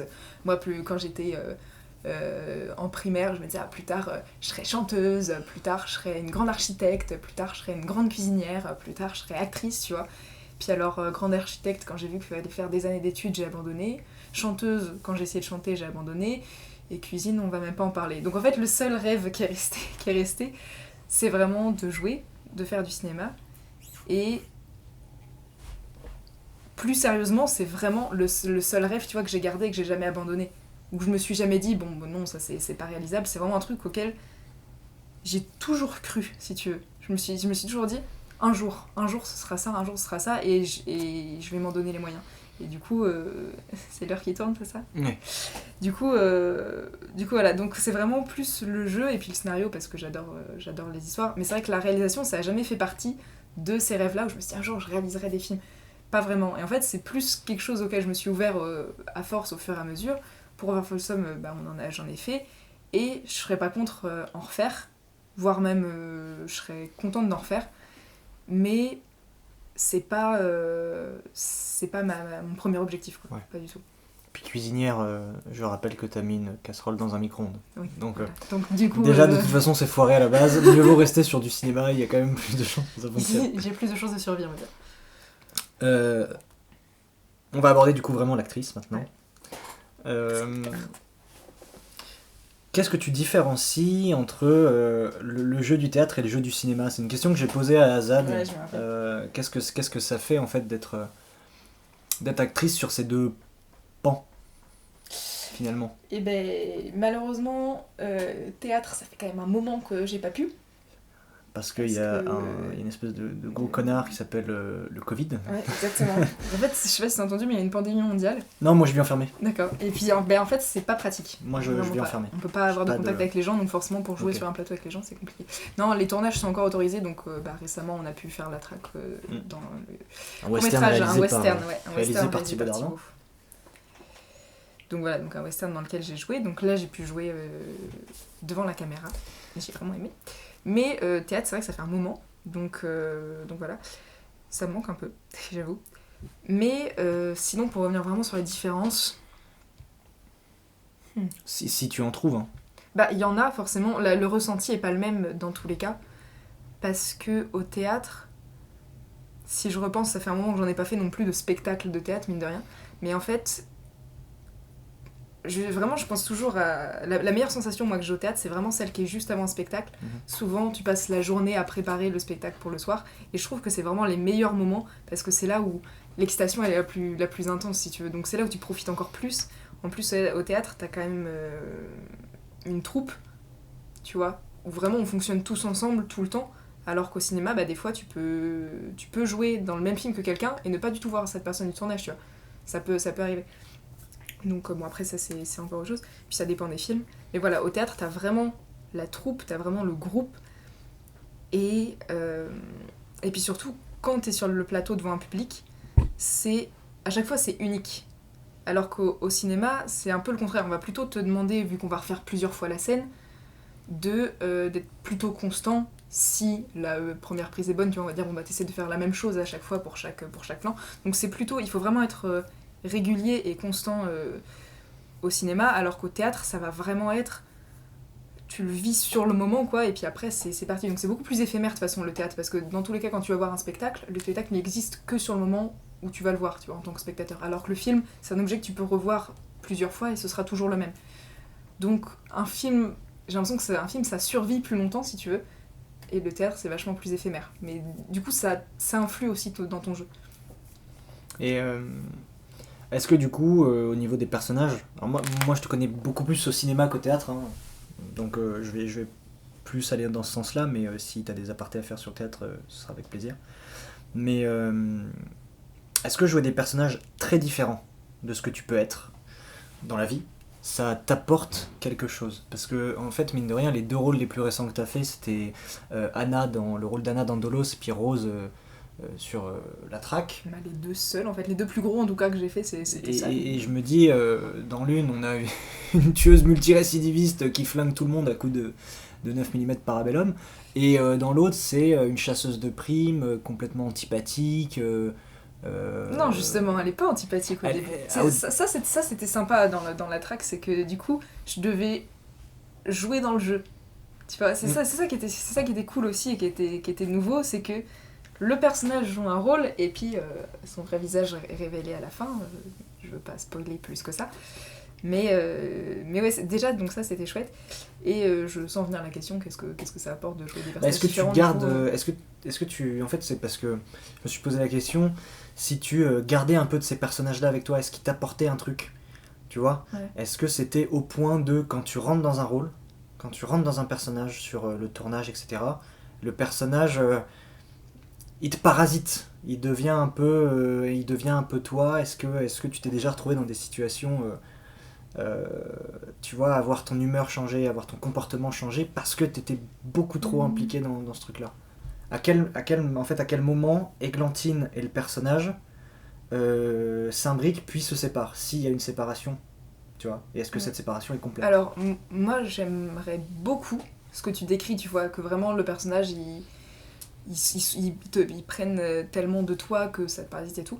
Enfin, c'est vraiment, pour le coup, c'est vraiment un truc auquel j'aspire, mais ça dépend vraiment des gens, tu vois, je pense qu'il y a des gens, pour eux, c'est complètement différencié et tout. Moi, au contraire, c'est vraiment un truc où je tends dans cette direction, mais je pense que j'ai pas encore l'expérience nécessaire et oui, c'est ça, l'expérience nécessaire, en fait, pour l'entraînement et tout, pour arriver à ça.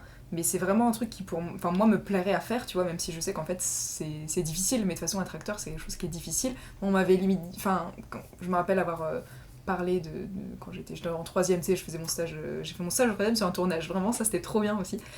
Mais voilà, j'avais parlé et tout, et puis on m'avait dit, en fait, être acteur, limite, c'est douloureux, en fait, tu vois. Et le côté maso un peu pris le dessus, je fais ah ouais, trop bien. Non mais c'est ça, tu te dis putain mais oui, mais je m'en fous en fait, j'ai envie de le faire. Limite ça me donne encore plus envie. Donc ouais, c'est un truc auquel je tends, je suis pas sûre.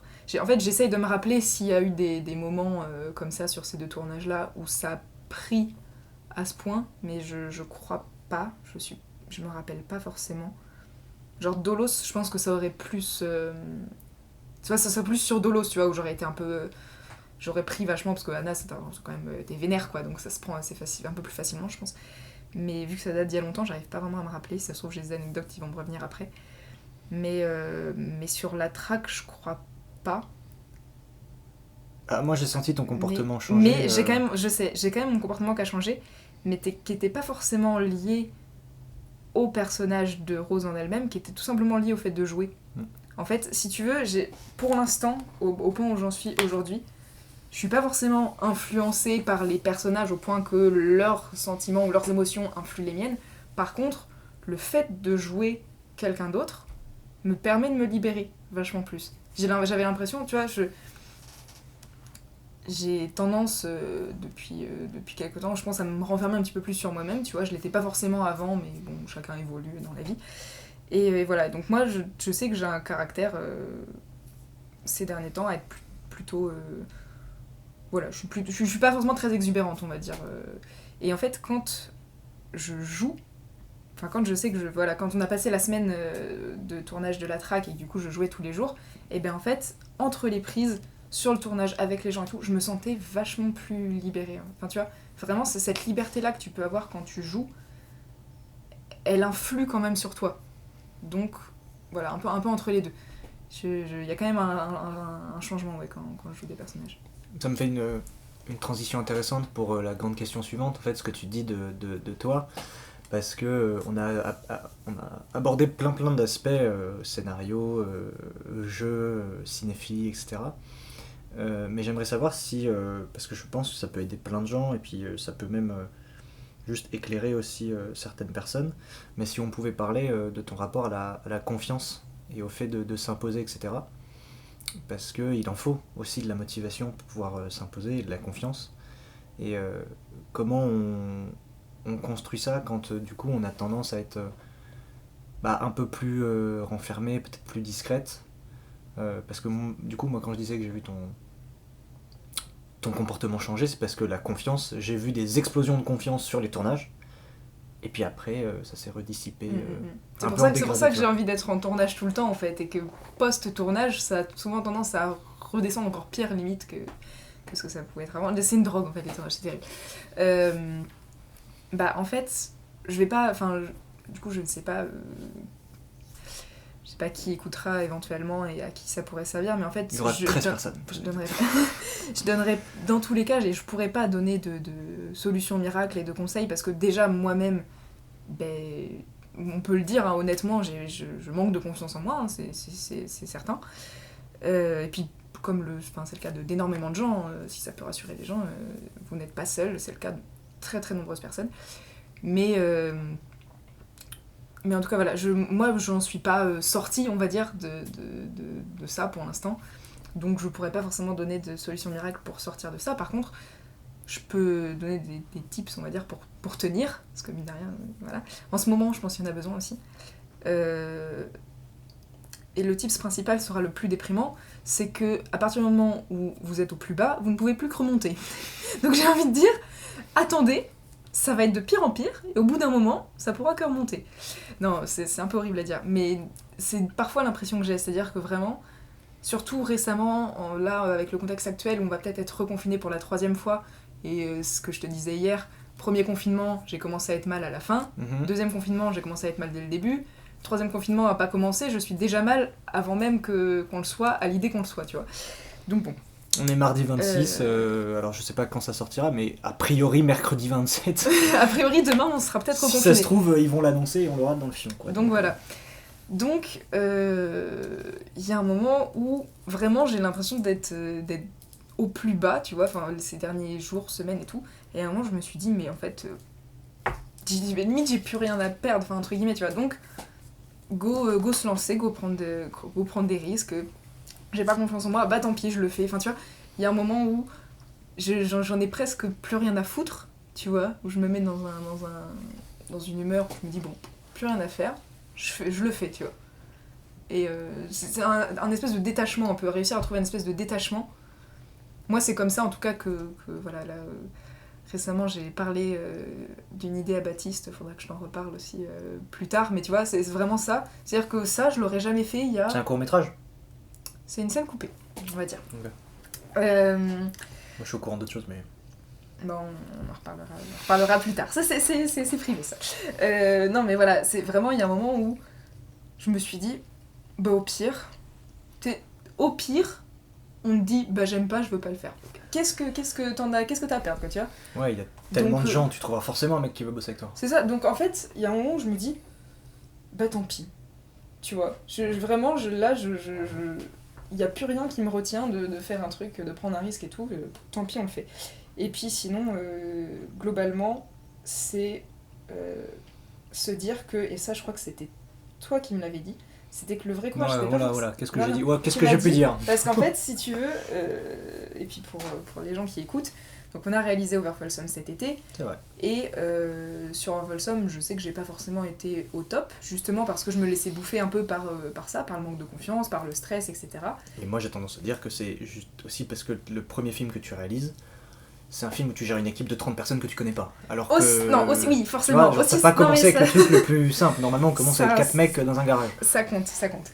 Mais en tout cas, voilà, et puis post-tournage, je culpabilisais un peu, je me disais putain, j'ai pas forcément bien géré et tout, pas comme j'aurais eu envie de le faire, tu vois. Et j'avais l'impression d'être, je t'avais dit, j'avais l'impression d'être faible en fait, tu sais, de pas avoir les épaules pour porter le projet avec conviction, avec confiance. Et du coup, j'avais cette impression-là d'être faible. Et tu m'avais dit, mais la vraie force, c'est pas forcément de réussir tout ce qu'on fait, mais c'est de s'accrocher et de continuer à le faire quand même, tu vois. Et ça, c'est une phrase que j'avais trouvée vachement sympa déjà. Et aussi très juste. C'est Hugo Platon. C'est Hugo Platon. Plateau, j'ai dit. Et aussi très juste. Parce que ça c'est vrai. Et c'est un truc que j'ai gardé du coup et que j'ai réfléchi aussi. Et du coup c'est le conseil que je peux transmettre aux gens qui écouteraient, c'est que même si vous foirez des trucs et que ça vous atteint et que ça vous met mal, et il faut continuer quand même. Et c'est là qu'elle se trouve la force, c'est dans la motivation, dans le fait de s'accrocher quand même. J'ai perdu, encore une fois je perds mon vocabulaire vraiment. Mais voilà, c'est pas grave de rater des trucs et c'est pas grave de pas avoir confiance en soi. Ce qui est important et ce qui vous aidera, c'est de continuer quand même. Voilà, parce que, tu sais, il y a plein de phrases, des phrases de motivation qui passent sur Facebook et des trucs. Il y en a plein. Il y en a pas mal, c'est des conneries, mais il y en a quelques-unes qui sont très bonnes, mais il y a des... En fait, il y a aussi beaucoup de... Certaines qui écrites sur des trucs en comics en MS sur Facebook, ça fait rire, mais moi, il y en a pas mal, c'est des maîtres d'arts martiaux qui me les ont transmis.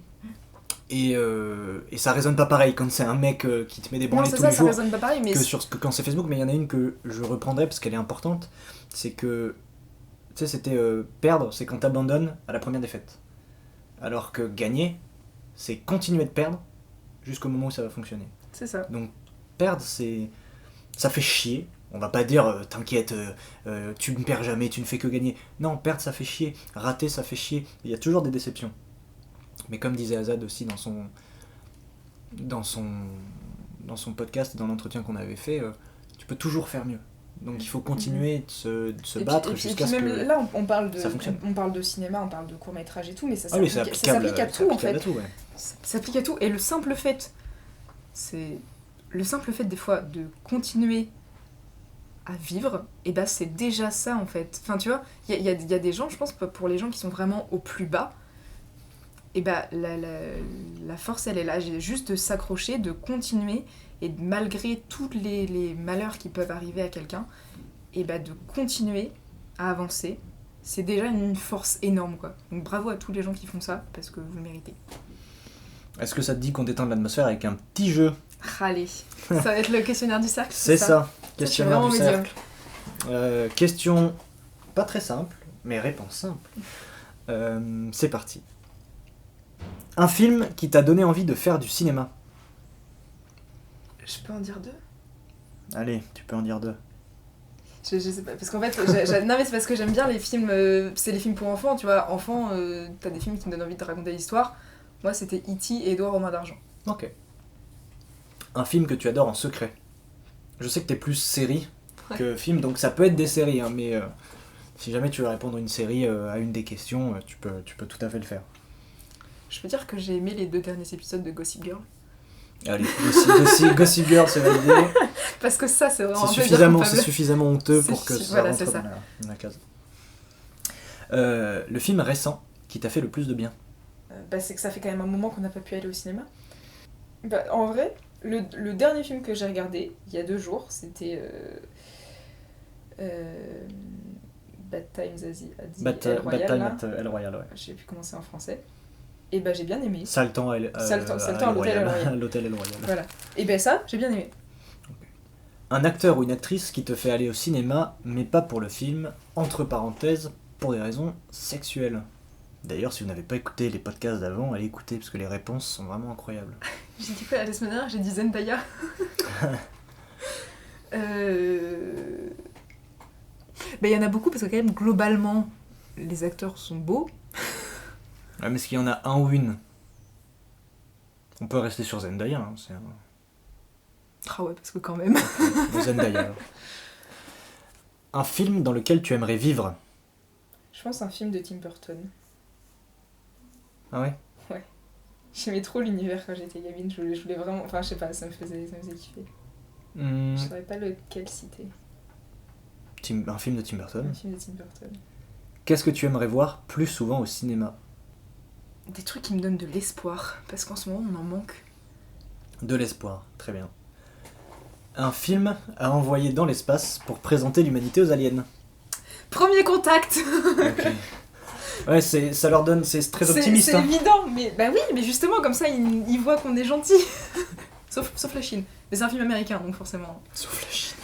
Pourquoi il se passe quoi dans le film avec la Chine, déjà? Bah, je sais pas, c'est le... Oui, c'est l'ambassadeur. C'est le président, ou enfin, c'est le dirigeant de la Chine qui veut les attaquer. Avant de passer à la question de la fin, je voudrais qu'on aborde un dernier thème, rapidement, si on peut. Je voudrais savoir comment tu fais comprendre aux gens ta passion, en fait. Parce qu'il y a des gens qui jurent que par le parcours précis, scolaire, classique, l'université, voilà, les grandes études. Et je voulais savoir si du coup tu avais l'impression parfois de pas être trop écouté ou de pas être comprise, tu vois, de te dire que t'es un peu à part, qu'on a du mal à comprendre que c'est malheureusement un milieu où il n'y a pas un parcours, il y en a des centaines. Alors, j'ai pas trop compris le but de la question, mais j'ai quand même des trucs à dire là-dessus. Pardon, c'est qu'en fait, comme je veux gagner un peu de temps sur mon chronomètre, j'ai mélangé les questions, mais comment tu... Au final, on perd plus de temps. C'est extraordinaire. Non, mais après, si tu veux, j'ai quand même compris à peu près... comment tu fais l'idée. comprendre aux gens ta passion et comment tu luttes contre ceux qui veulent t'imposer en fait un parcours classique et, par exemple, universitaire? Moi, du coup, vraiment ce qui me passionne dans le cinéma, c'est d'être sur le tournage, enfin, et écrire des histoires, et être sur le tournage, il y a vraiment les deux, mais je pourrais pas faire que l'un ou que l'autre, tu vois, par exemple. Donc, il y a vraiment... je suis un peu, tu sais, fébrile quand on prépare un projet, comme on pouvait l'être pour Voir Folsom cet été, vraiment. J'avais envie de faire des trucs que personne n'a envie de faire, j'avais envie d'écrire des mails, j'avais envie de remplir de la paperasse, juste parce que le but, l'objectif du tournage était là. Et puis pareil, quand on était sur le tournage, c'était malgré toutes les difficultés qu'on a pu rencontrer, il y avait quand même vraiment beaucoup d'euphorie et de bonheur, hein, mine de rien, être sur un plateau. Et du coup, je pense que ma passion, elle passe par là. C'est vraiment que je pourrais en parler des heures, en fait. Tu vois, si on me pose la question, qu'on me demande comment ça s'est passé le tournage, je pourrais en parler des heures, en fait, parce que j'adore raconter, tu vois, tous ces trucs-là. Et du coup, après, ça m'est arrivé que... je sais pas à qui j'ai dit ouais, à mon cerveau, hein, mais ça m'est arrivé que, tu sais, je parle, puis la personne, en fait, elle s'en fout. Enfin, tu vois, vraiment, c'est là, et au bout d'un moment, ça fait 2 minutes que j'arrête pas de parler, et puis on me coupe la parole pour parler d'autre chose, parce qu'au bout d'un moment, tu vois... Donc voilà, non, la passion, je dirais qu'elle passe par là, c'est... Quand j'en parle, je pense que ça doit sentir, tu vois, que j'aime ça, mais je vais pas forcément en parler tout le temps non plus.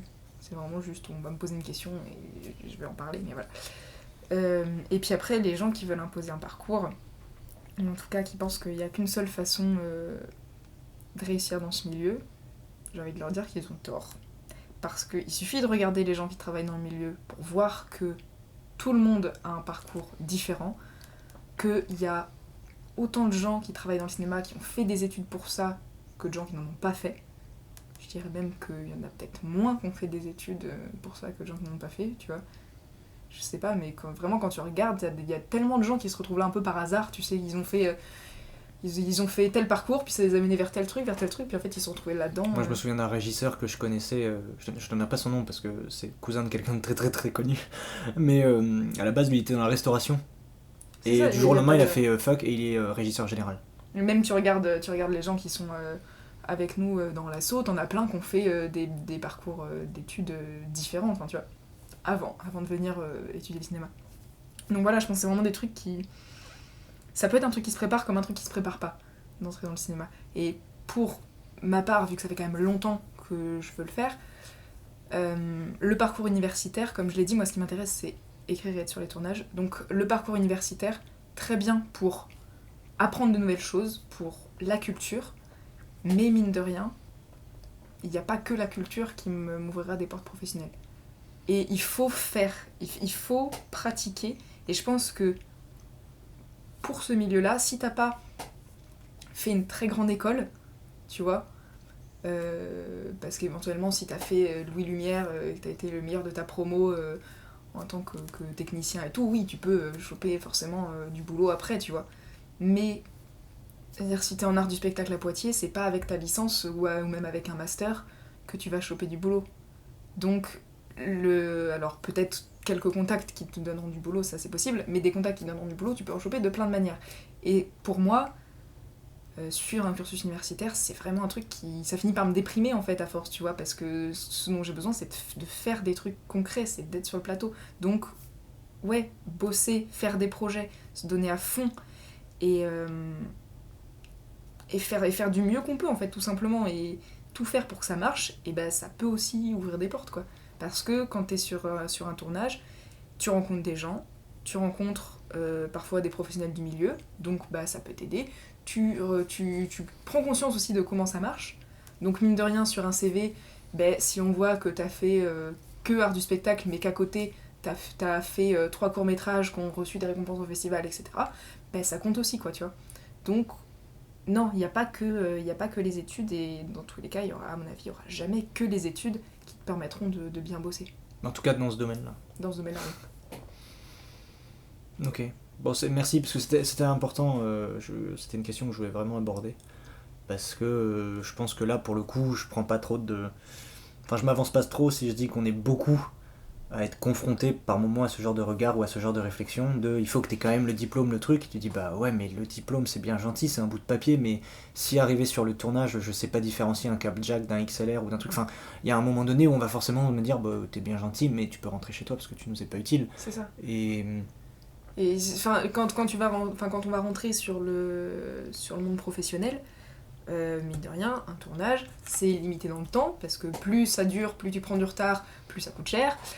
Parce que l'argent, c'est quand même une industrie, le cinéma, donc voilà, l'argent c'est important. Donc il faut être efficace, il faut savoir ce que tu fais, et quoi de mieux pour savoir ce que tu fais que d'avoir déjà pratiqué, d'être déjà entraîné, tu vois. Le voir, la théorie c'est bien, mais quand ton métier ça va être la pratique, il faut mieux enfin tu vois, si t'es entraîné avant, t'auras quand même plus de cordes à ton arc pour réussir que si t'as juste étudié des cas hypothétiques, quoi.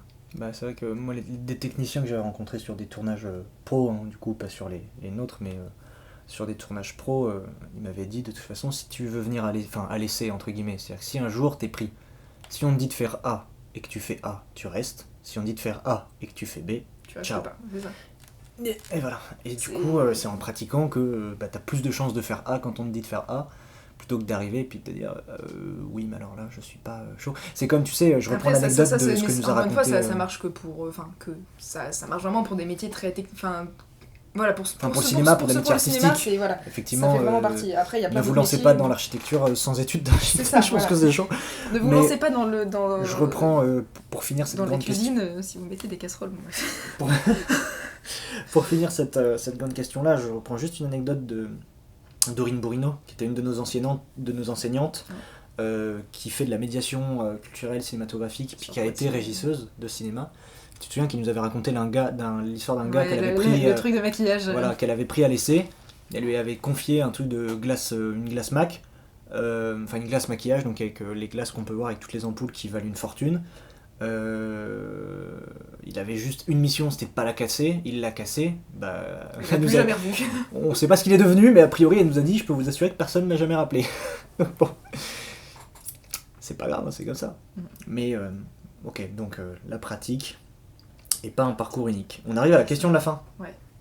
Même question pour tout le monde, je change juste un mot et tu me dis ce que ça t'évoque. Pour toi, j'ai choisi le mot persévérance. Qu'est-ce que ça t'évoque, la persévérance ? La persévérance, c'est la force. C'est ça qui fait notre force, en tout cas à nous. Et moi, je sais que la mienne, je la tire de ça aussi. Parce que je suis quand même plutôt bornée comme personne. Et mine de rien, ça peut servir, tu vois. Parce que j'aurais pas été bornée, j'aurais pu abandonner ce qu'on veut faire plein de fois, parce que les doutes, ça arrive même souvent. Donc la persévérance, continuer à essayer, continuer juste à s'accrocher, tu vois, même si on fait rien, juste le fait de s'accrocher et de continuer à y croire, c'est déjà quelque chose, tu vois. Ce qu'on disait tout à l'heure. Donc la persévérance, c'est, mine de rien, c'est un truc qui peut nous sauver, quoi. Ne pas abandonner. Dans tous les cas, ne pas abandonner. Si on le veut vraiment, ne pas abandonner.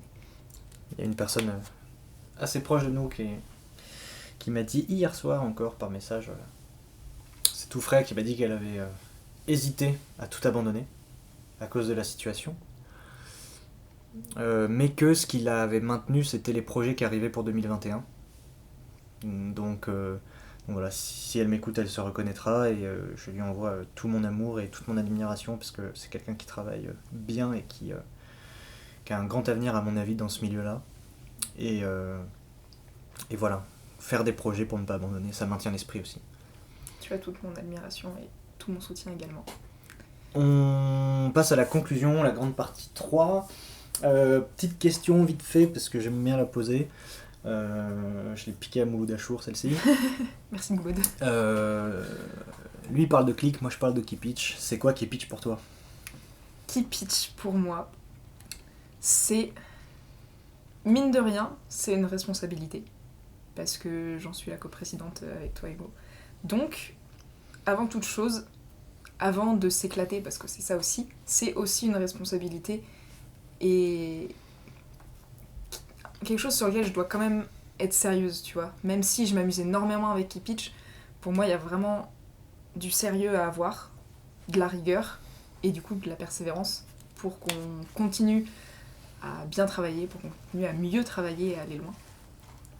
Mais c'est aussi beaucoup de gens formidables, c'est aussi beaucoup de fierté de voir que Kipitch ça marche, que ça représente beaucoup pour certaines personnes et que ça les a parfois aidés.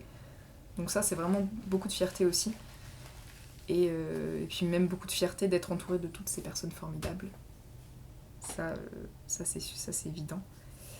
Et voilà, et puis aussi beaucoup de bonheur et beaucoup d'amusement parce que sur les tournages on s'éclate, parce que même entre nous je trouve qu'il y a une super ambiance et voilà, beaucoup de gens que j'apprécie. Et tu vois, on parlait tout à l'heure là, du thème dans les films de trouver un peu sa famille, trouver sa place, etc. Et ben moi voilà, c'est c'est un peu le questionnement de toute ma vie de trouver ma place, tu vois, j'ai toujours du mal, mais je sens qu'avec Kipitch, au moins, ça commence, quoi, tu vois. Je sens que... Ouais, j'ai un peu l'impression que ma place, elle est là. Elle peut être à plein d'autres endroits en même temps aussi, mais une partie de ma place, elle est là.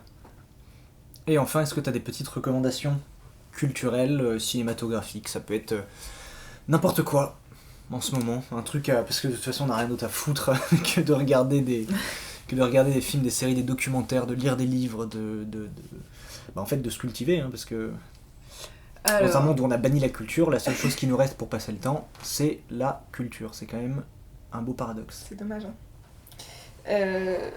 Regardez le Premier Contact.